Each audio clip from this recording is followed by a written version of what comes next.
Bonjour les amis, bienvenue sur Tu joues quoi pour cette nouvelle vidéo. Aujourd'hui on va parler d'un jeu que j'avais vraiment hâte de vous le présenter. Il s'agit de Zenith. Alors, je vous expliquerai tout à l'heure les amis pourquoi. C'est un jeu de Grégory Grard et Mathieu Roussel, illustré par Nayad. C'est édité chez Playpunk, distribué par Asmodée. C'est pour 2 à 4 joueurs, enfin pour 2 ou 4 joueurs, parce qu'on peut pas jouer à 3 ni à 1, c'est 2 ou 4. Et donc c'est pour 10 ans et plus, c'est pour des parties d'environ 30 minutes. Donc on se retrouve juste après les explications pour mon avis à tout à l'heure.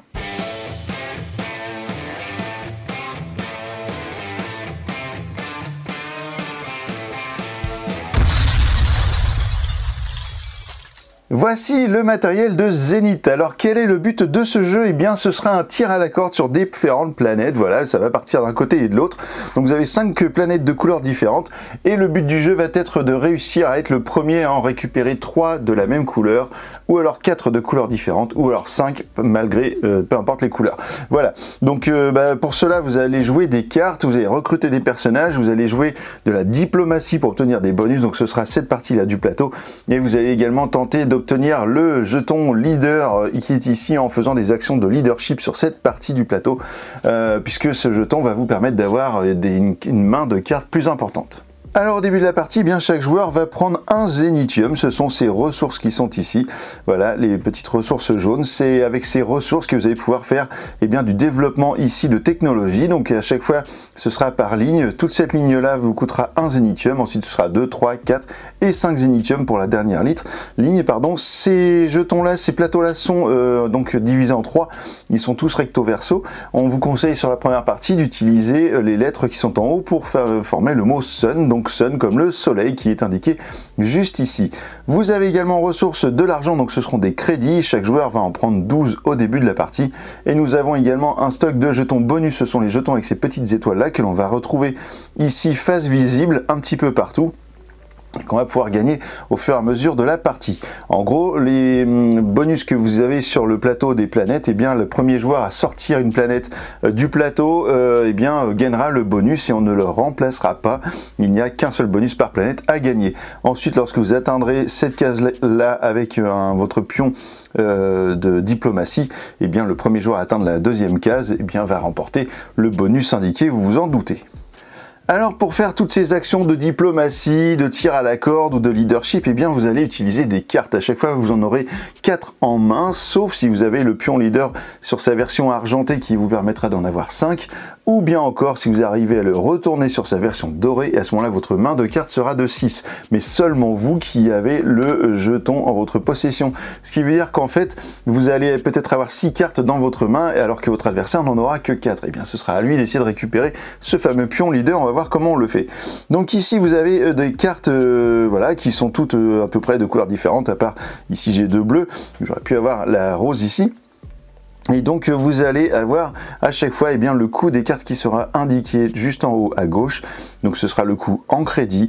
Vous aurez le nom du personnage, vous aurez un symbole, donc il y en a 3. Il y a soit les animaux, soit les robots, soit les humains. Les humains seront représentés par la petite main qui est juste ici. Vous verrez que ça a évidemment une importance lorsque vous allez jouer en diplomatie et en leadership, comme vous pouvez également le deviner, puisque c'est marqué dessus, on retrouve ces symboles.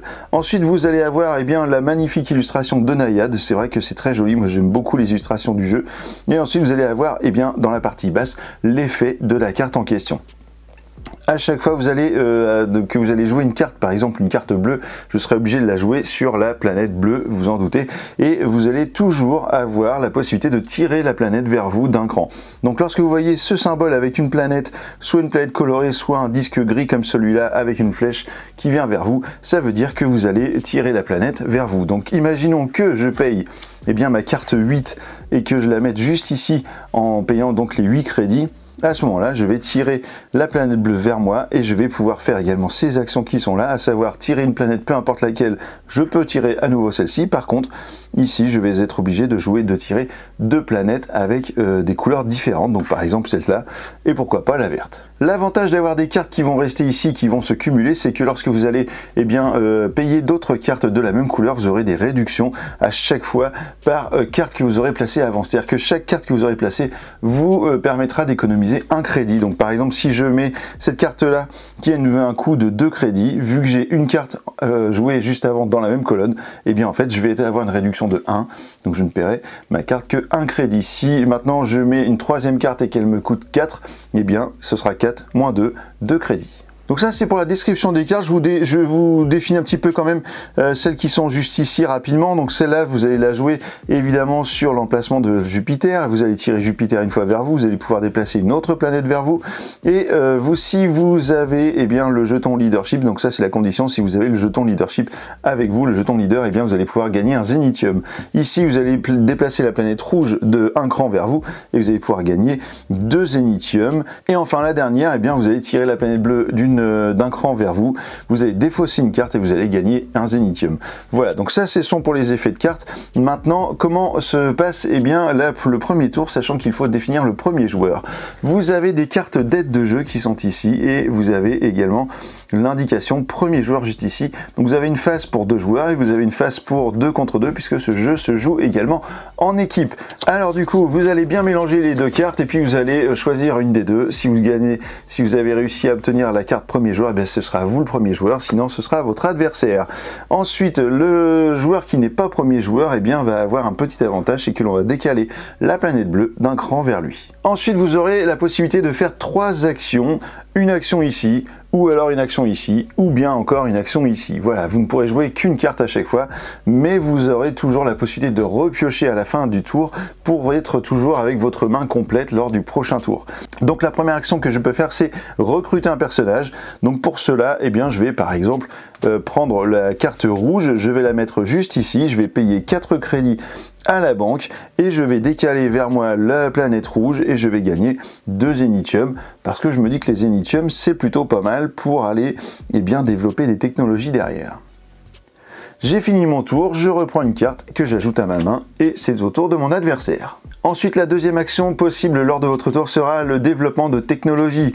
Donc pour cela, vous allez choisir un symbole d'une carte et que vous allez du coup sacrifier pour cela. Donc par exemple, si je veux développer la technologie humaine, je vais jouer une carte comme celle-ci avec la main qui est révélée ici. Donc je vais le faire. Je vais jouer cette carte.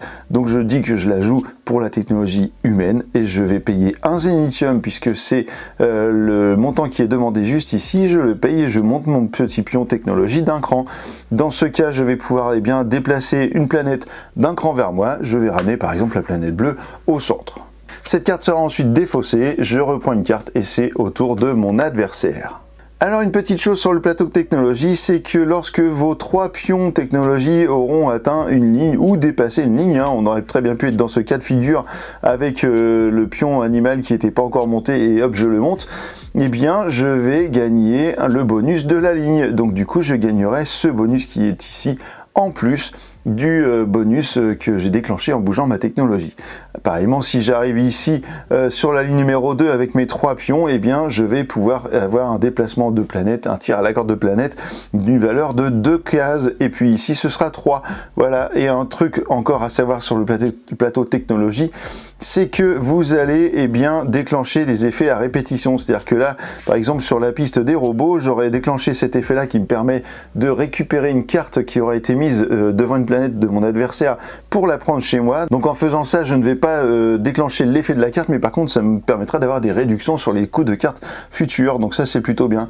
Et quand je vais aller ici par exemple, je vais obtenir le jeton bonus qui est ici, ce qui fait que tous les adversaires devront défausser 2 cartes de leur main. Donc ça c'est pas cool parce que c'est à dire que lorsqu'ils vont jouer leur tour, ils n'auront que 2 cartes dans la main, en tout cas pour ceux qui n'ont pas de pion leader.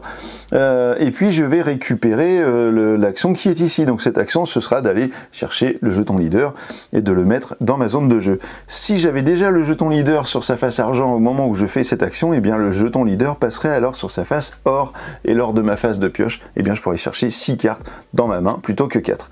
Alors il y a également un truc, c'est que lorsque je fait une action de niveau 2, de niveau 3, de niveau 4 ou de niveau 5, eh bien je vais également appliquer les niveaux du dessous. Donc là, si je suis monté ici, que j'ai fait rempli cette case, je vais également refaire une fois cette action. Donc je vais reprendre une carte à mon adversaire. Si je monte ici, je vais faire ce bonus, celui-ci et celui-ci. Voilà, donc ça peut être très punitif, ça peut être très violent la technologie. Et enfin, la dernière action que vous allez pouvoir faire dans ce jeu, ce sera l'action de leadership. Imaginons que le joueur en face de moi veuille faire cette action parce que j'ai moi le jeton leader en ma possession. Eh bien, il va choisir une carte pour son symbole. Disons qu'il utilise bien le robot. Il va utiliser le robot pour l'action leadership. Ça veut dire qu'il va me reprendre le jeton, mais il ne va pas le prendre sur sa valeur 6, mais il va le prendre sur sa valeur, évidemment, de 5. Et en plus, il va pouvoir gagner un zénithium qu'il va mettre dans sa zone de jeu. Voilà, vous connaissez désormais les 3 actions possibles du jeu, à savoir installer une carte ici, donc recruter un personnage pour tirer à la corde et appliquer les effets des cartes, aller chercher des bonus de technologie pour les faire évoluer et puis du coup faire la bonne punition en faisant d'un seul coup peut-être 3 ou 4 ou 5 effets, et puis aller chercher le jeton leader en faisant les actions qui sont ici suivant le symbole que vous aurez utilisé sur la carte.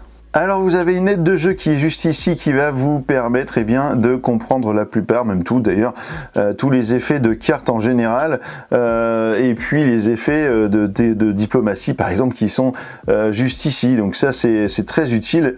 Vous allez par exemple ici comprendre que vous allez pouvoir déplacer vers vous des planètes d'un cran, mais ces planètes devront être voisines, donc des planètes adjacentes. Donc par exemple ces 3 là, voilà, si je fais ce bonus là, je vais pouvoir déplacer 3 planètes adjacentes vers moi, donc ça c'est plutôt cool. Vous allez voir ici que vous allez pouvoir piocher des cartes de cette fameuse pioche qui est ici, et vous allez les ajouter en fait à la bonne couleur. C'est-à-dire que si je pioche une carte violette, je vais l'ajouter à la planète violette. Et si vous avez ce symbole avec le petit symbole en dessous de tir à la corde, ça veut dire qu'au moment où vous faites ça, vous tirez en plus la planète d'un cran vers vous. Donc si je le fais par exemple par rapport à ici, je vais faire ça, je vais tirer la planète rouge, et enfin la dernière carte, je vais la mettre là et je vais tirer la planète orange. Donc voilà, c'est comme ça que ça va marcher. Vous avez également ici, ou même ici avec le 4, des gains de crédit, donc vous allez pouvoir récupérer des crédits. Lorsque vous avez ce symbole juste de plus avec des cartes, vous allez les prendre, les poser, mais sans bouger les planètes. Et puis les autres symboles, vous allez les découvrir au fur et à mesure de votre partie. Alors sachez que vous avez un mode par équipe, donc ça c'est très bien aussi, le mode par équipe, ce qui fait que vous allez avoir chacun votre main de cartes, et le joueur qui sera ici du côté gauche va agir sur la planète Jupiter, Mars et la Terre. Le joueur qui sera à droite du plateau va agir sur la Terre, Vénus et Mercure, donc vous aurez tous les deux la Terre en commune, et puis évidemment le joueur qui sera assis juste en face de vous va faire Mercure, Vénus, Terre comme vous, et ici la Terre, Mars et Jupiter. Et comment ça va se passer lorsque vous allez jouer? Par exemple, les 2 joueurs qui sont là, s'ils jouent en premier, ils vont se mettre d'accord sur qui va jouer en premier parmi eux deux. Il y en a un qui joue une carte, il applique les effets, que ce soit de la technologie, des planètes ou du leadership, et l'autre va jouer juste derrière, et ensuite ça passera à l'équipe adverse. Voilà, vous allez comme ça jouer jusqu'à temps d'obtenir, je vous le rappelle, 3 planètes de la même couleur, 4 planètes de couleurs différentes ou 5 planètes, peu importe la couleur, et c'est comme ça que vous allez définir qui est le gagnant de Zénith. Et écoutez, on se retrouve dans un avis pour mon avis sur ce jeu. À tout de suite. Et bien voilà, vous savez désormais tout sur Zénith. Alors pourquoi je vous disais que j'étais vraiment très hypé et je suis très content de vous présenter Zénith? C'est parce que en fait je connais très bien les auteurs, Greg et Mathieu, qui sont des amours, mais vraiment, vous avez le nom, l'émission Les Amours avec un gros Z. Et en fait voilà, ça représente tellement Greg et Mathieu, ce sont vraiment des gens adorables, c'est des très bonnes personnes, et n'hésitez pas, si vous avez l'occasion de les croiser en festival, ils sont souvent un peu à droite à gauche, et puis en fait allez les voir parce que vous ferez forcément une belle rencontre mémorable. Voilà, donc ce sont tous les deux des auteurs issus du bureau des auteurs rouennais, donc deux Normands comme moi, et ça fait bien plaisir de vous présenter leur jeu, et je suis sûr que vous connaissez forcément le précédent qui est Château Combo, et là on est sur Zénith. Ça fait un moment que je le vois celui-là en festival à tester le proto. On l'a enfin, il est là, il est magnifique. Les illustrations de Naïad sont absolument magnifiques. Vraiment, les illustrations sur les cartes, j'adore. Et puis, le matériel. Alors, je me demande, en fait, j'ai regardé, c'est un mélange, c'est composé de bois et de matière recyclable. La matière des pions, des planètes, etc., des zénithium, c'est très chelou. En fait, quand on la touche, quand on la voit, on n'a pas cette sensation de matériel en bois. Et c'est un nouveau matériel, une nouvelle matière écologique. Et c'est vraiment très très bien. Donc, ça donne un effet vraiment très spécial au matériel. En tout cas, tout est absolument parfait en termes d'illustration et de matériel. Alors vous allez dire, ouais, machin, il connaît les gens, donc il dit que du bien, mais non. Franchement, si vous avez déjà joué à Zénith dans les festivals ou quoi, si vous avez essayé ça au festival du jeu de Cannes récemment, vous savez très bien que ce que je vous dis là, ce que je vais vous dire, c'est la vérité. C'est pas parce que c'est Mathieu ou Greg, c'est vraiment très très bien. C'est un jeu exceptionnel, vraiment. Je serais extrêmement déçu, je vous le dis tout de suite, hein, je serais extrêmement déçu qu'il ne soit même pas nommé au prochain As d'or, et j'espère bien qu'il va même arriver au Spiel. Sait-on jamais, mais franchement, ce jeu c'est du béton. C'est un tir à la corde, voilà, avec des règles très simples. Vous avez vu, ça dure pas longtemps, mais c'est hyper stratégique et c'est vraiment très fun à jouer, quoi. On se prend la tête, mais c'est vraiment très fun. Et en fait, il y a toujours cette sensation de jeu avec Zénith qui est qu'à un moment donné, on va lâcher un peu le lest pour faire croire à l'adversaire qu'il est en bonne voie. Et puis on va essayer d'être un petit peu malin, et puis poum, à la fin, hop, ah bah t'as perdu. Et ça, c'est tellement jouissif d'arriver à faire ça dans un jeu, de développer comme ça son jeu, d'être stratégique et puis d'être stratège, et puis de ne laisser aucune place au hasard, parce que en fait, oui, à la limite, on peut dire qu'il y a un peu de hasard dans le tirage de cartes, mais vous avez la possibilité d'utiliser vos cartes, que ce soit pour les planètes ou pour la diplomatie ou pour le leader, donc vous aurez toujours une couleur qui vous va bien, vous aurez toujours un symbole qui vous permet de faire des choses. Lorsque vous faites les actions de diplomatie aussi ou de leadership, vous ne payez pas les cartes, donc du coup, même si vous n'avez plus de thunes, vous allez pouvoir eh bien développer ça à condition d'avoir un petit peu de zénithium. Mais si vous n'en avez pas, bah, vous faites une action de leadership et puis vous allez récupérer en plus le pion leader qui vous donne plus de cartes, et vous allez récupérer du zénithium si vous allez sur le robot, je crois. Donc en fait, il y a toujours moyen de jouer, c'est absolument génialissime. Déjà à 2, je peux vous assurer que ce jeu est très très bon, mais alors à 4... Les amis, quand j'ai joué à ce jeu cet été, hein, en août, j'ai joué à Valmenia à 4 à ce jeu, et ça a été l'une des meilleures parties que j'ai pu faire de Zénith. À 4, ça marche vraiment du feu de Dieu, c'est exceptionnel. Voilà, je sais pas comment font Mathieu et Greg déjà pour inventer tous ces trucs là, parce que franchement ils sont trop forts, mais en plus là Greg c'est pareil, il enchaîne aussi les succès, hein. Les traces de Darwin l'année dernière, Château Combo cette année, là boum, Zénith, enfin c'est que du top, c'est que du hit, hein. Il est partout le Greg là, c'est incroyable. Et puis je sais plus, oui voilà, je voulais vous dire, du coup c'est, je ne sais pas comment, si c'est eux qui sont allés voir Playpunk, ou si c'est Playpunk qui est venu les chercher, mais en tout cas Thomas Provost et puis monsieur Antoine Boza, alors je dis monsieur Thomas Provost également, hein, eh bien je ne sais pas comment ils font, mais en tout cas ils ont l'air d'aller chercher le truc qui va fonctionner. Et en plus c'est une maison d'édition qui pousse les jeux, ils en ont qu'un par an pour l'instant, et en fait ils poussent le jeu à fond. À Essen, vous auriez vu le stand de Captain Flip, c'était une blague, c'était Captain Flip partout, donc là franchement, j'ai trop hâte d'aller à Essen cette année pour avoir le stand de Zénith. D'ailleurs, vous pouvez retrouver sur la vidéo que j'ai fait à Essen une interview de Mathieu et de Greg sur le stand de Playpunk. Vous verrez qu'il y a des trucs de Captain Flip un peu partout, et il y avait déjà des petits prémices de Zénith. En tout cas, là, ça va être du Zénith pendant toute l'année, donc ça, c'est vraiment très cool. Essayez-le, franchement, c'est un jeu qui vaut je sais plus, 32, 35 €, un truc comme ça. On est plutôt dans le initié, mais avec des règles très simples, mais du coup, dans la réflexion, voilà.